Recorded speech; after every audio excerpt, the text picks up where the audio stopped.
Hi everyone, it's Linda McKenna from Golden Rules Senior Placement Services coming to you today with Tuesday Talks. Today it's a couple of days before Thanksgiving. It's November 25th. And what we want to talk about is what was recognized for the month of November, in addition to what we have spoken to before. November is Home Health, Home Care, and Hospice Month. During this month of recognition of home health, home care, and hospice services is knowing the extent of the services rendered and showing our appreciation of the compassionate care that is given to our senior loved ones during this special times of needs. I can't agree more. Having worked two parts of the months of recognition. I did home health for many years in sales management. And home health is skilled care. That means we had a staff of nurses, therapists, being occupational therapists, physical therapists, speech therapists. We had aides. We had what we call a skill. And then we also had wonderful behavioral programs. We had cardiac programs that once somebody maybe that was in a hospital stay or a rehab stay came home, and to adjust to their new environment, it would get skilled care as what they were getting when they were in the hospital or in rehab. Sometimes it's after surgery, sometimes it's after an event. Also, it's Hospice Month. I worked as a director of public relations at a local hospice that covered a vast area, had a dynamic team, and hospice has also a lot of confusion wrapped around it. People don't realize hospice is many different facets. There is palliative care, where therapy is still involved. There's end-of-life care, and there's general care. So with all due respect, a lot of people, when they hear the word hospice, they think that's it. I'm signing away my lease for life. So that is not necessarily true. The other part of home care is what they call private duty. That means that aides come to the home. It's non-skilled, meaning that it is not by a professional like therapist or a nurse. It's for custodial and companionship care. And again, it's getting used to being back home environment, maybe after event or when somebody maybe passes away, a spouse, and they can't continue on by themselves. It is private duty. There are some long-term care insurance policies that pay for it. But it's a wonderful thing that people could remain at home and not to go into the nursing home, as what they call it, which I don't like that term, nursing home. That's for skilled nursing, and for rehab centers, it is called senior living. So we work hand in hand with home care companies as well, because maybe somebody is not ready to move in, and we suggest having home care services as well too. So there is a lot of options during this month of recognition, but of services that one could render for their senior loved ones. So, to no further ado, let's talk about it. National Home Health and Home Care Month, as well as Hospice Month, is in November, when we honor all professionals who work in the broad field of home health, home care, and hospice work. This includes physicians, nurses, aides, social workers, physical, occupational, speech therapists, and so much more. There are 4 types of hospice care, as I just mentioned. It is routine home care, continuous home care, general inpatient care, and respite care. What I had mentioned, when it's the end of life and palliative care, there is a lot of hospices that actually have centers that provide respite care, a break for the the caregivers at home for their loved one to go there maybe for a week. But also there is centers that typically is the end of life, but rather than passing at home, some people choose not to do that and be in a hospice center. The history of National Home Health, Home Care, and Hospice Month. Home health care, as well as home care and hospice professions, have their roots in 1963, when Dame Cicely Saunders gave a lecture at the Yale University on the idea of specialized care for those at the end of their lives. Only 2 years later, Dr. Saunders was invited to become faculty at the Dean of Yale School of Nursing, Florence Wald. Okay, that's the name of the university division. Dr. Saunders went to establish the first hospice center, St. Christopher's Hospice, in the UK in 1967. Florence Wald took a sabbatical to observe and work in the center 2 years, and late in 1974, she founded Connecticut Hospice in Branford, Connecticut. Part of this legislation about a lot of these topics were spurred on by the On Death and Dying book that was written by Elizabeth Kubler-Ross. Many people know her, especially people from the nursing profession. Part of that outlined the last stages of life for the terminally ill in the whole new way.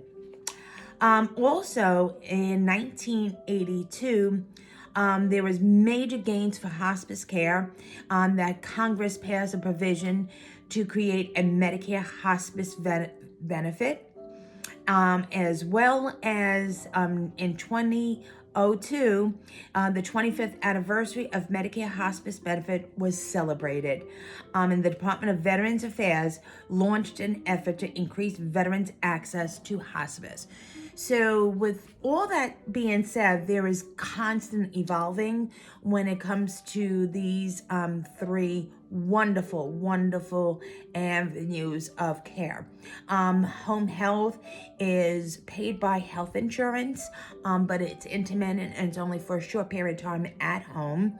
And then also home care, as I had spoken, it is private duty unless you have a long-term care policy, and in some cases VA benefits.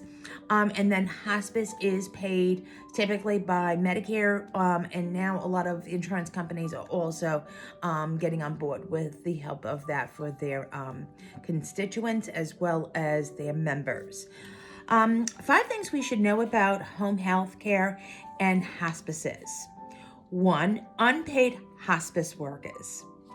Over 15 million Americans become unpaid caregivers to the elderly or disabled. I can't say enough about that. There is so many volunteers that actually lend their hands to such an entity. Also, a lot of retired nurses that sometimes just can't get away from healthcare. They do that as well too and volunteer their services. But it is something that is so special. Not everybody could do home health, and not everybody could do hospice as well too. So it takes a special individual. 2, it's growing in demand. By 2025, which is this year, there'll be 1 billion seniors in the world, many of whom require hospice or home health or home care. While the senior population will quadruple by then, the population of caregivers is only set to be double. So what's happening now is we notice that caregivers, sometimes it's the spouses or the children are taking care of their senior loved ones. But what we're finding, because the baby boomers are growing, that we have a bigger demand for these professionals to join home health, home care, and hospice services. 3, typically back then it was below minimum wage. Sad to be said, especially with that intricate much of care that's given. As of 2016, the whole of the caregiver workforce earns a median hourly wage of just $9.25. Now that has changed. After COVID, a lot of things have changed, and we're looking at about $15 to $20. So quite honest with you, that's a lot of skill or a lot of care for not a good pay rate. So agencies keep about 60 to 70 patients payments at with the agency fee, mean that's private duty as well too. So there is some that is private pay. 4. Agencies abound. Approximately 12,000 home care, home health, and hospice agencies exist in the United States, up from 6,800 in 2001. And it's going to grow. Why is it going to grow? Because this is the baby boom population that's growing, so there's much more of a need for the individuals who give care.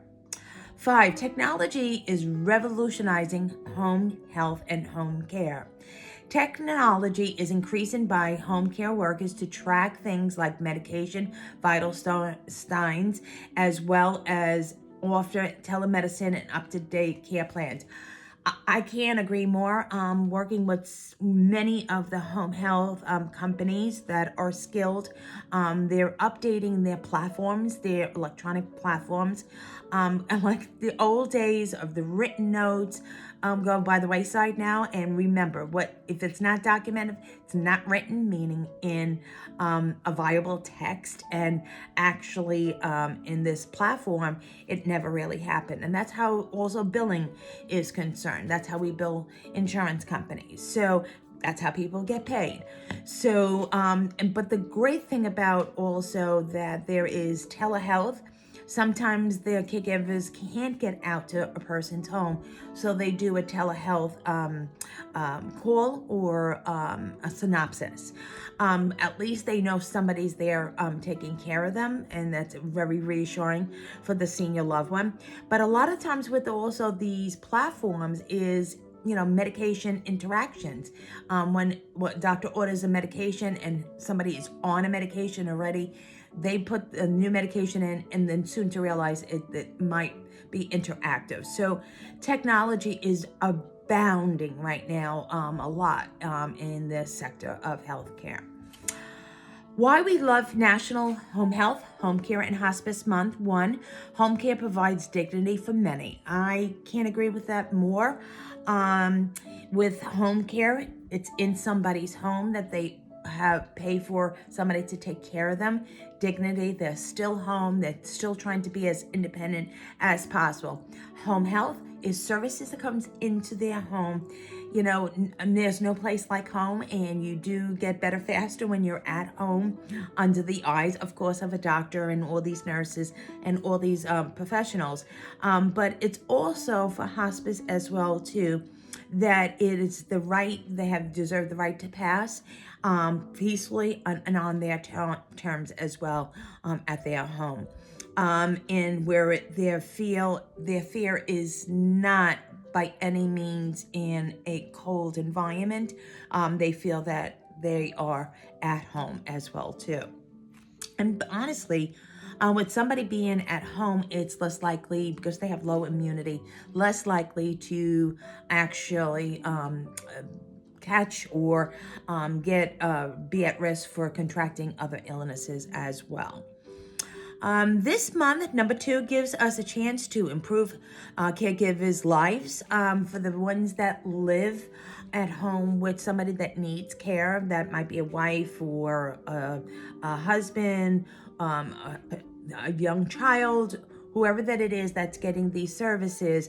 It gives them a break. It really does, especially when you're ordering home care and you're paying for private duty. It gives you the opportunity to leave, that your loved one's being cared for and watched while you're gone, maybe food shopping, going to get a haircut, all of those things that we take for granted that we have the flexibility of doing ordinarily. So it gives the caregiver a different perspective, and it really improves their lives as well too, just to even get a break. 3, it proves the healing power of the home and loved ones. It's psychological a lot. A lot of it psychologically, if they're not anxious or depressed, having somebody else be there for them makes all the difference in the world, because this controls everything else. So knowing that they have somebody to depend on, and that they feel comfortable and they're given dignity and a lot of services really makes why we love these services. How do we celebrate National Home Health and Home Care and Hospice Month? Celebrate the hospice professionals. No better time to say thank you. Yes, it is Thanksgiving. Yes, it's November, but thank them for what they do.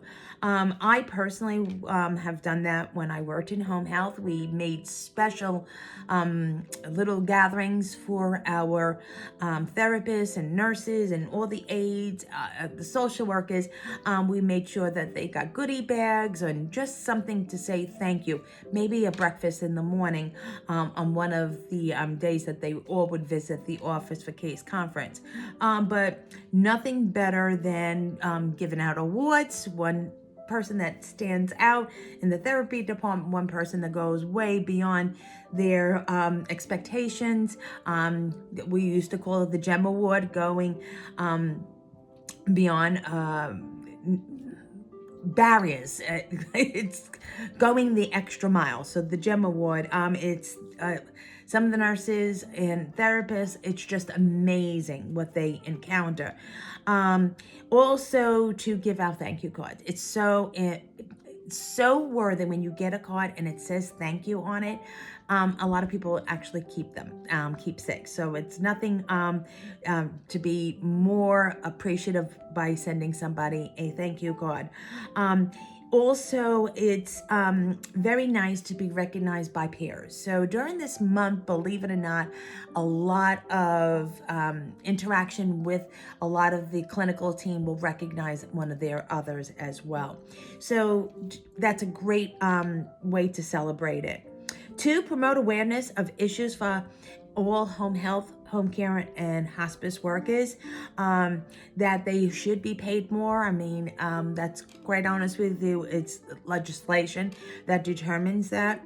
But they really drive the giving force of care, and they drive for miles each day to visit their patients. So sometimes they go into very difficult situations, homes that are not cleanliness or are very obscure, but they don't think about anything of their safety or where it inhibits them. They worry about their patient. So it's like, honestly, these folks that go out to the homes, it's like being an ER nurse, therapist. It's a clinician, because they don't have another clinician to go off of and talk about with the condition of this individual. So they have to have a real strong skill set.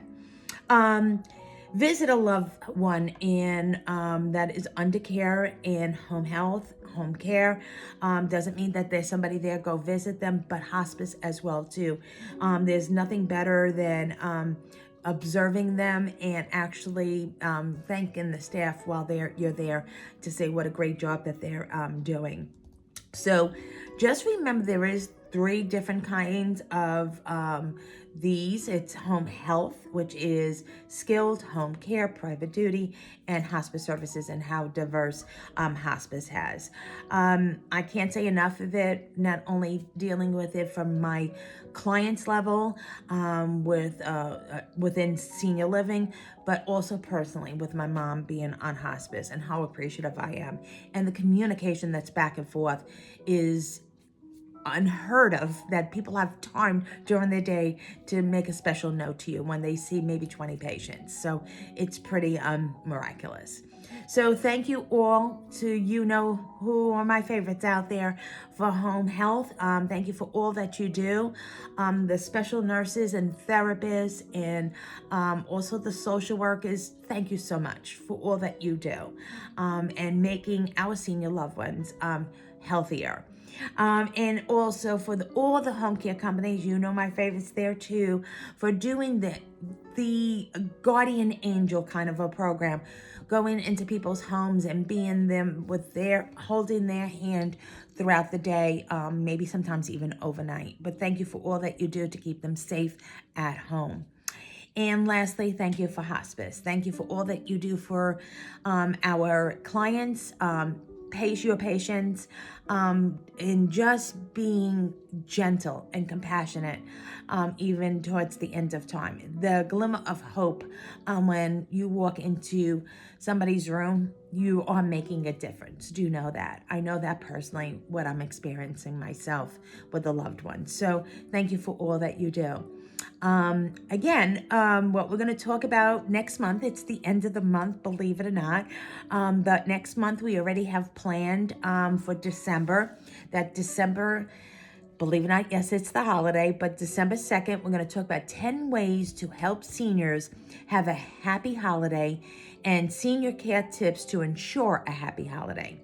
I always lead you to my website. It's www.goldenruleseniorplacement.com. There you will see not only my demographics, my bio, testimonials, various options, resources, but you'll see a whole library of all these video talks on all different topics, and especially how to get in touch with me.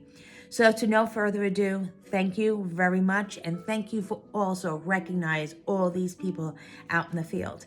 And have a wonderful Thanksgiving. There's so much to be thankful for. And make sure that you say thank you to somebody else as well. Thank you. Have a blessed week. Have a blessed Thanksgiving. And I'll talk to you, believe it or not, next month. Bye-bye now.